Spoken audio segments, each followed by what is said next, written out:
Good morning one and all. So in this session we are going to learn what is iterative deepening depth first search algorithm in artificial intelligence. Hi, this is Dr. VT Ram Pawan Kumar, Associate Professor and HOD, PG Department of Computer Science and Applications, KBN College, Vijayawada.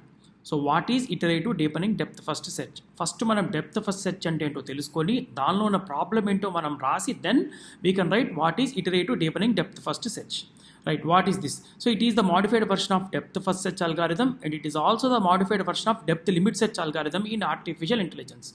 So first depth first search అంటే ఏంటి, మనం root node నుంచి start అయ్యి left most part of the tree దాకా వెళ్ళి left most part of the ట్రీలో ఉన్న leaf node నుంచి మనం సెర్చ్ చేసుకుంటూ వస్తాం. ఒకవేళ గోల్ నోడ్ కనుక left side part of the ట్రీలో కనుక ఉంటే we stop the procedure, otherwise we go to right side part of the tree. So we start at the root node and traverse to the left subtree, and if we find the goal node we stop the procedure, otherwise we traverse to right side part of the tree.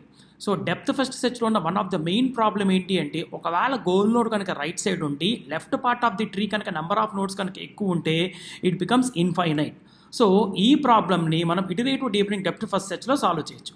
So first ముందు depth first సెర్చ్కి సంబంధించిన ఒక algorithm రాద్దాం చూడండి. So ఇందులో first నేను ఒక ఈ అల్గరిథం తీసుకుంటున్నాను. So let me consider this graph. So my graph will be like this. So this is the source node B, D, H and etc. so on. So first నేను ఏం చేస్తాను, A నుంచి B కి, B నుంచి D కి, D నుంచి H కి, then H to E, E to I, then E to F, F to C, then C to G. ఒకసారి ఇదే మనం డెప్త్ ఫస్ట్ సెర్చ్లో కనుక సాల్వ్ చేస్తే ఈ విధంగా ఉంటుంది. So we started the root node A, that is then we traverse to B, then B to D, D to H, H to E, E to I to C and C to F and F to G. Actually G is the goal node కాబట్టి we stop the procedure here. ఒకవేళ left side part of the ట్రీలో కనుక number of nodes కనుక ఎక్కువ ఉండి right side part of the ట్రీలో కనుక ఇక్కడ చూపించిన విధంగా కనుక గోల్ నోడ్ ఉంటే లెఫ్ట్ ట్రీ కంప్లీట్ అయిన తర్వాత మాత్రమే రైట్ సైడ్ ట్రీకి వస్తుంది. సో దానివల్ల టైం కాంప్లెక్సిటీ అనేది ఎక్కువ ఉంటుంది డెప్త్ ఫస్ట్ సెర్చ్లో, and moreover infinity problem ఉంటుంది. సో ఈ ప్రాబ్లమ్ని మనం డెప్త్ లిమిట్ సెర్చ్లో సాల్వ్ చేయొచ్చు. సో డెప్త్ లిమిట్ సెర్చ్లో ఏ విధంగా సాల్వ్ చేయొచ్చు చూడండి. So in depth limit search we are going to take like this. So here in IDFS rather than going to left node we use the levels in every traversing. ప్రతి ట్రావర్సింగ్లో కూడా మనం ఏం చేస్తామంటే లెవెల్స్ని చెక్ చేసుకుంటాం. For suppose the level should be like this. So let me consider here. So the same graph విడ్ be displayed like this. So ఇక్కడ మనం ఏం చేస్తున్నాము అంటే పైన తీసుకున్న గ్రాఫ్లోనే A is the source node and G is the goal node. ఇక్కడ మనం ఏం చేస్తున్నామంటే we will divide the graph into entire graph into levels. The first one is level 0, level 1, level 2 and level 3. So level 0 లో మనకి ఏ node ఉంది, only iteration A, that is 0. So iteration 0 number of iterations కింద మనం ఇక్కడ divide చేస్తాం. So first ఇటరేషన్లో ఏ node ఒక్కటి మాత్రమే ఉంది.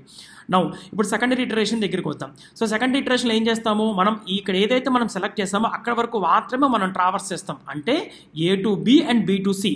ఒకవేళ ఈ ఇటరేషన్స్లో కనుక గోల్ నోడ్ ఉంటే కనుక వీ స్టాప్ ద ప్రొసీజర్. ప్రస్తుతానికి స్టెప్ 2లో A to B and B to C మాత్రమే మనం ట్రావర్స్ చేస్తాము, గోల్ నోడ్ మనకి ఫైండ్ అవ్వలేదు. సో ఇటరేషన్ 2లో ABC కింద ట్రీట్ చేస్తాం. ఇప్పుడు మనం స్టెప్ 3 దగ్గరికి వెళ్దాం. సో ఈ స్టెప్ 3లో ఏం చేస్తామో చూడండి. సో స్టెప్ 3లో ఏం వచ్చేసరికి ఇటరేషన్స్ పెంచుతున్నాం. సో ఫస్ట్ ఇటరేషన్ దగ్గర ఏమో 0, సెకండ్ ఇటరేషన్ దగ్గర ఏమో ABC, దట్ ఈస్ 0 దగ్గర A, ఫస్ట్ ఇటరేషన్ దగ్గర BC, that is ABC, and second iteration దగ్గర DEFG వచ్చినాయి నోట్స్. ఇప్పుడు మనం ట్రావర్సింగ్ చేసేటప్పుడు A to B, B to D, D to E, E to C, C to F and F to G. Remaining leaf notes ఏవైతే ఉన్నాయో H కానీ I కానీ J కానీ వాటి మనం ట్రావర్స్ చేయము. ట్రావర్స్ చేయాల్సిన నెసెసిటీ లేదు, ఎందుకంటే థర్డ్ ఇటరేషన్ దగ్గరే మనకి గోల్ నోడ్ G అనేది ఐడెంటిఫై అయిపోయింది. So iterative deepening depth first search ఏం చేస్తుందంటే వచ్చిన గ్రాఫ్ మొత్తాన్ని లెవెల్స్ కింద డివైడ్ చేసుకుని ప్రతి లెవెల్లో ఒక ఇటరేషన్ కింద ట్రీట్ చేస్తుంది. సో ఇటరేషన్ 0 దగ్గర ఏవైతే నోట్స్ ఉన్నాయో ఆ నోట్స్ని మాత్రమే విజిట్ చేస్తుంది. ఇటరేషన్ 1 దగ్గర ఏ నోట్స్ అయితే ఉన్నాయో ఆ నోట్స్ని మాత్రమే విజిట్ చేస్తుంది. Like wise so on. So ఈ గ్రాఫ్లో మనం ఓన్లీ సెకండ్ ఇటరేషన్ దగ్గర మనం ప్రొసీజర్ని స్టాప్ చేసి నెంబర్ ఆఫ్ నోట్స్ విజిటింగ్ అనేది తగ్గిపోవడం ద్వారా గోల్ని మనం ఈజీగా ఫైండ్ అవుట్ చేస్తాం. So in this way we solve the problem of depth first search by using iterative deepening depth first search. Thank you.